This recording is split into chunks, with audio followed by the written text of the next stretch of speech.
जय श्री कृष्ण मित्रों, कैसे हैं आप लोग। उम्मीद करती हूँ आप लोग अच्छे होंगे, अपने जीवन में निरंतर आगे बढ़ रहे होंगे। तो दोस्तों, आज फिर से आप सबके लिए लेकर आ गई एक बहुत ही प्रेरणादायक कहानी। इस कहानी से आपको ज़रूर कुछ ना कुछ सीखने को मिलेगा और अपने जीवन में बदलाव भी आप लाएंगे। तो दोस्तों, ये कहानी है शांता देवी की। शांता देवी एक बहुत बुद्धिमान महिला थी। उनके घर में उनके पति और बच्चे और नौकर भी रहते थे। एक बार उनका बड़ा बेटा एक जो उनके घर छोटू नाम का लड़का काम करता था, उस पर बिगड़ गया और कहने लगा, चुपचाप तू रुपए मुझे दे दे, नहीं तो फिर मुझसे बुरा कोई नहीं होगा। उसका नाम विक्रांत था। तो छोटू ने कहा, बाबूजी मैंने तो रुपए देखे तक नहीं। यह छोटू की आवाज़ थी, वो बहुत गिड़गिड़ा के बोल रहा था। तो विक्रांत ने कहा, अरे तू ऐसे नहीं मानेगा, कहकर विक्रांत ने छोटू के गाल पर तड़ाक से तमाचा मार दिया। छोटू पीड़ा और अपमान से रोने लगा। शोर सुनकर विक्रांत की माँ कमरे में यानी शांता देवी आई और कमरे से बाहर निकली। वहाँ छोटू दीवार के सहारे खड़ा होकर रो रहा था सुबह सुबह। शांता देवी ने पूछा तो छोटू ने कहा, विक्रांत भैया कहते हैं उनकी पेंट में के जेब में 20 रुपए का नोट रखा गया था। छोटू ने दोनों जेब टटोल डाली थी, वहाँ पर मुड़ा तुड़ा के एक कागज भी नहीं था। अब विक्रांत छोटू को चुपचाप नोट रख देने की धमकी दे रहा था। तो माँ ने यानी शांता देवी ने विक्रांत को डांटा और कहा, तुम्हें किसी को मारने का क्या अधिकार है? तुम्हें ही अपनी पैंट की जेब देखकर धुलने के लिए डालनी चाहिए थी ना। फिर वह छोटू से बोली, छोटू तुम्हारे ऊपर हमें पूरा विश्वास है, तुम वर्षों से हमारे कपड़े धो रहे हो। जैसे तैसे समझा बुझा कर उन्होंने छोटू को घर भेजा। फिर उन्होंने विक्रांत को डांटा, तुम्हें इस तरह से उस छोटे बच्चे को मारने का कोई अधिकार नहीं था, गलती तुम्हारी थी। दूसरों को तुमने दंड क्यों दिया? माँ, नोट तो पेंट की जेब में ही रखा गया था। विक्रांत ने फिर सफाई दी और छोटू पे ही आरोप लगाने लगा। तो माँ ने कहा, तुम भूल करते हो विक्रांत, तुमने कहीं और रखा होगा। मैं कपड़ों की जेब देखकर धुलाई के लिए डालती हूँ। तुम्हारी पेंट भी मैंने देख ली थी, उसमें कुछ ना था, माँ बोली। अब विक्रांत निरुत्तर हो गया, कोई जवाब नहीं था। आगे वो कहता भी क्या। उसकी योजना विफल हो गई थी। उसने तो सोचा था छोटू को मार पीट कर उस पर चोरी का अपराध लगाकर वह अंत में उससे 20 रुपए झटकने में सफल हो जाएगा, पर हुआ उसका उल्टा। माँ ने स्पष्ट घोषणा कर दी, तुमने अपनी लापरवाही से घर खर्च के रुपए को खोया है। अब ये रुपए तुम्हारी जेब खर्च के रुपए में से काटेंगे। विक्रांत ने बहुत ही मनाया, पर माँ ने एक नहीं मानी। वह अपने निर्णय पर दृढ़ थी, क्योंकि वो बहुत ही ईमानदार और स्वाभिमानी औरत थी। यही नहीं, विक्रांत के पापा और दादी ने भी माँ की बात का ही समर्थन किया। उनका कहना था कि विक्रांत बहुत ही लापरवाह होता जा रहा है, प्रायः रुपए वो खो देता है, इसलिए उसे दंड मिलना चाहिए। अब माँ ने विक्रांत से बाजार का सामान मंगाना भी बंद कर दिया था। वो चीजें महंगी लाता था और प्रायः रुपए बचा लेता था। माँ या पापा में से कोई कितना भी थका वो स्वयं बाजार जाती थी। यही नहीं, माँ अब अपने पर्स की भी निगरानी रखने लगी थी। वह उसे विक्रांत से विक्रांत की पहुंच से बहुत दूर रखती थी, क्योंकि उनके पर्स में से एक दो बार भी रुपए खो जाने से विक्रांत के ऊपर उन्हें संदेह हो गया था। एक सप्ताह तक विक्रांत घर से कुछ भी ना पा सका। उसका जेब खर्च भी बंद कर दिया गया था।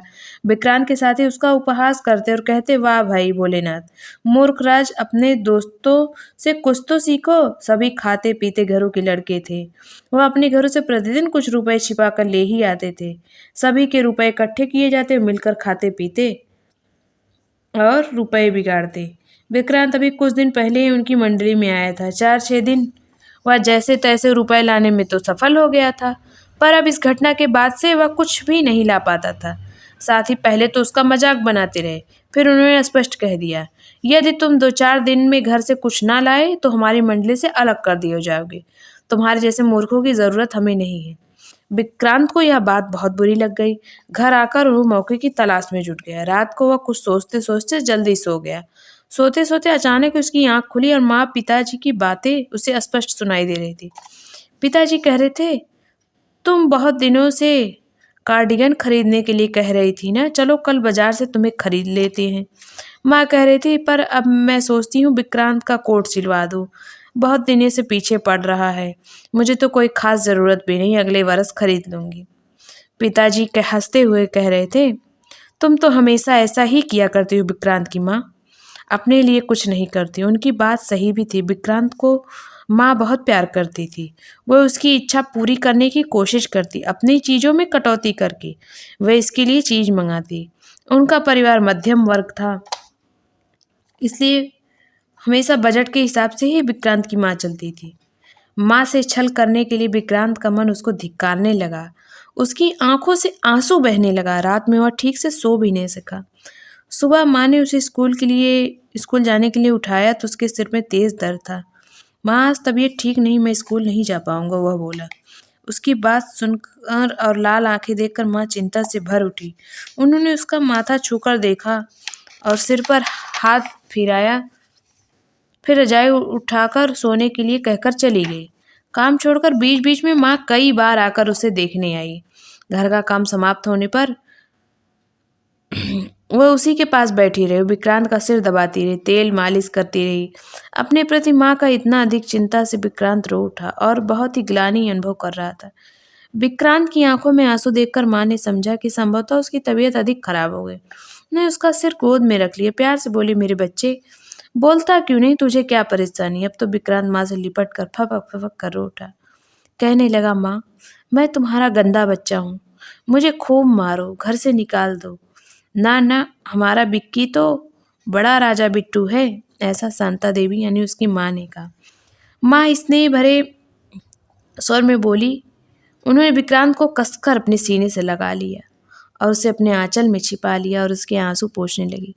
फिर उसकी ढूंढी को ऊपर से उठाती हुई ठोड़ी को यानी मुंह को ऊपर उठाती बोली, राजा बेटे, सच सच बताओ, क्या बात है?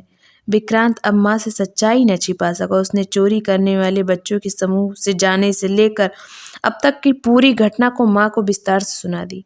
माँ ने उसके सर पर हाथ फिराया, माथे को चूमा, उसकी आंखों में झांकते हुए बोली, विक्रांत, तुम अच्छा बुरा कोई भी काम करते समय अपनी माँ को सदैव याद रखना, या ना भूलना कि बुरे कामों का पता कभी न कभी तो लगता ही है।